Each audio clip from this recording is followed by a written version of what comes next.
All right, so the Kansas City Chiefs just won their third Super Bowl in 5 years, which officially cements them as a dynasty. And I think that this Chiefs dynasty is great for the NFL, and I'm going to explain why in this video.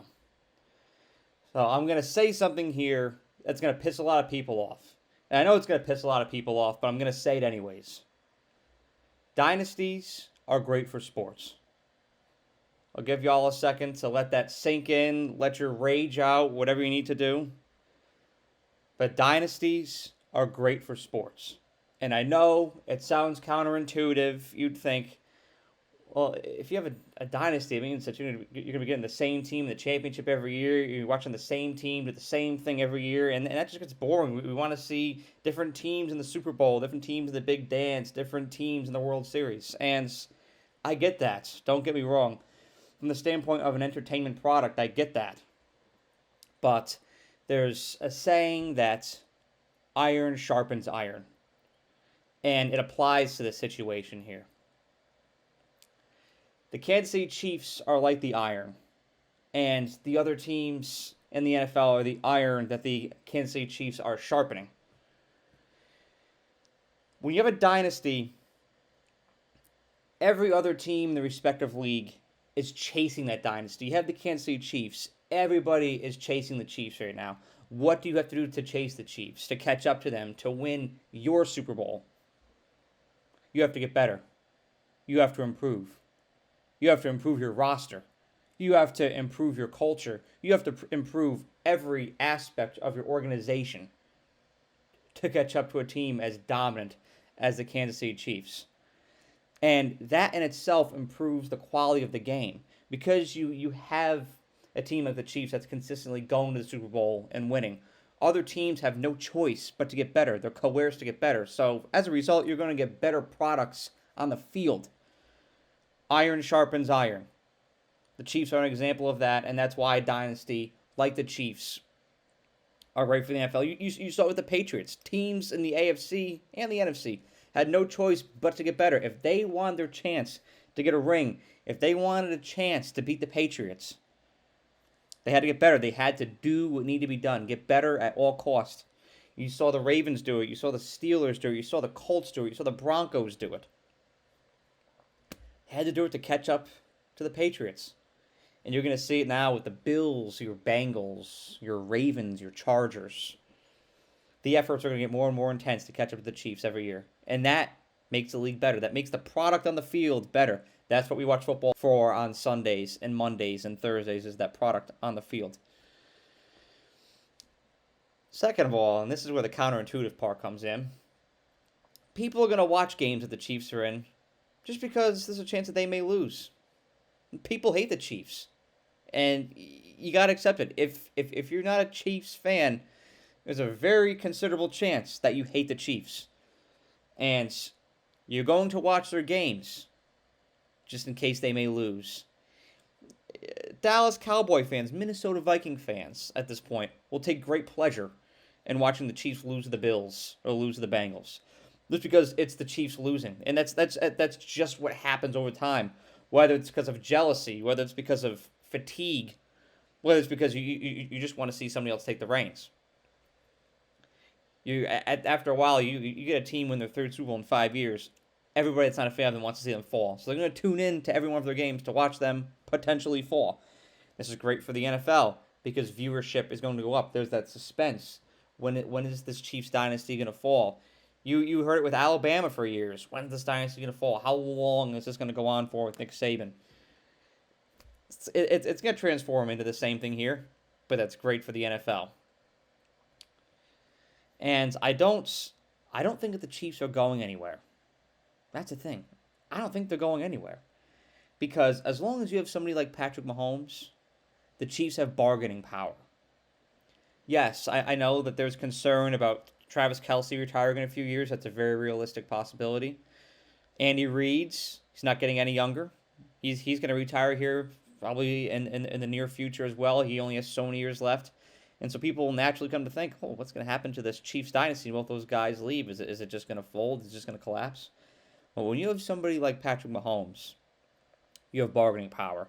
You can get almost anybody in that building, player, coach, as long as for the sake of players, it fits in your salary cap, of course. But you can lure anybody. Andy Reid retires. You're the Kansas City Chiefs. You have Patrick Mahomes. You're also in the market for anybody. There is a chance that, and I'm not predicting this would happen. I'm not saying this would happen, but there's a chance they could call Kirby Smart and get him to coach Kansas City. Who wouldn't want to work for Patrick Mahomes? Who wouldn't want to work with Patrick Mahomes? Any coach in the NFL, you could probably call Jim Harbaugh and get him to coach the Kansas City Chiefs. I mean, it's Patrick Mahomes. At the end of the day, you're not going to turn down an opportunity to work with Patrick Mahomes. Players, coaches, you can lure your best receivers in the league in. Puka Nakua's rookie contract goes up. See if we can get him.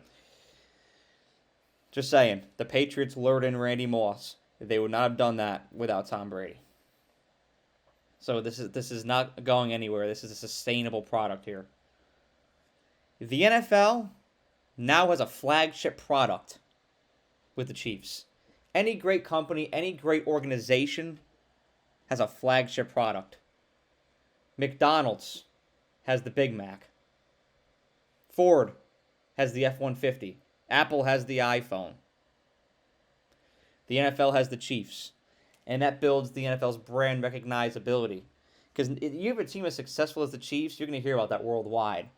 So you're going to have people in Mongolia. You're going to have people in Egypt. You're going to have people in Bangladesh and in the Netherlands and in Estonia who know who the Chiefs are, and in turn will learn what the NFL is. That's very beneficial for the league. It's a flagship product, and now you have a face of the league. Any league is better when you have a face, and there's some times where you don't necessarily have a face. The NBA's been figuring that out over the past couple of years. The NFL, undoubtedly, they have one. Patrick Mahomes is the face of the NFL. The NBA was better when you had Michael Jordan as the face of it. The NFL was figuring it out post Brady. Who's going to be the face? Well, you found out very quickly it's Patrick Mahomes, and that kind of stability is great for the NFL. Lastly, the valuation of the Chiefs, it's only going to go up. You saw it happen with the Patriots from when their dynasty first started in the early 2000s to what it eventually became. Their valuation skyrocketed. You're going to see the same happen with the Chiefs. You're probably going to see them start to close in on that $10 billion mark towards the end of the 2020s. And I know right now they're still less than $5 billion, their valuation, but with another Super Bowl under their belt, you said valuation come out in August, it's going to be significantly higher. Especially if they win more Super Bowls, appear in more AFC championships, get more division titles, that valuation is only going to increase. And that's healthy for any league to have.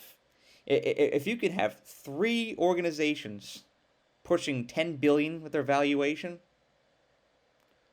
theoretically you'd have the Cowboys, Patriots, and Chiefs on top. That's insane. That's insane. And you could very well see that happening in the future. Now, I'm not saying next year, but down the line, you could very well see that happening. And that is a great image for the NFL. So a lot of great things that the Chiefs are providing for the NFL. I think that this dynasty is great for the league.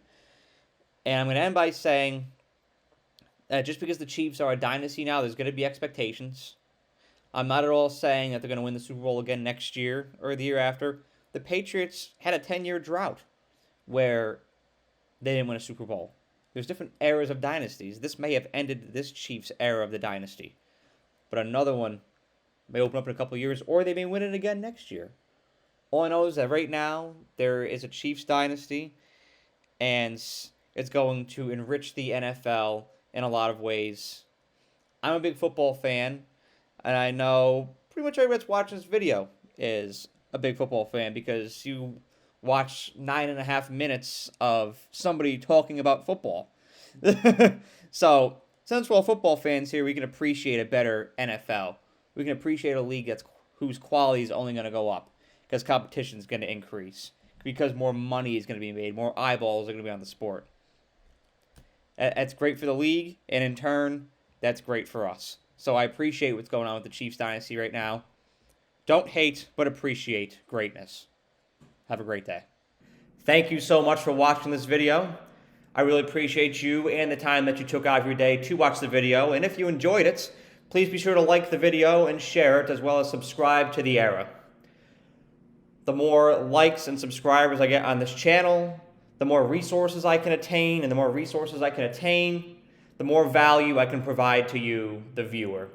And that is how I show my appreciation for you for the time that you devote to watching my videos. So thank you so much, and have a great day.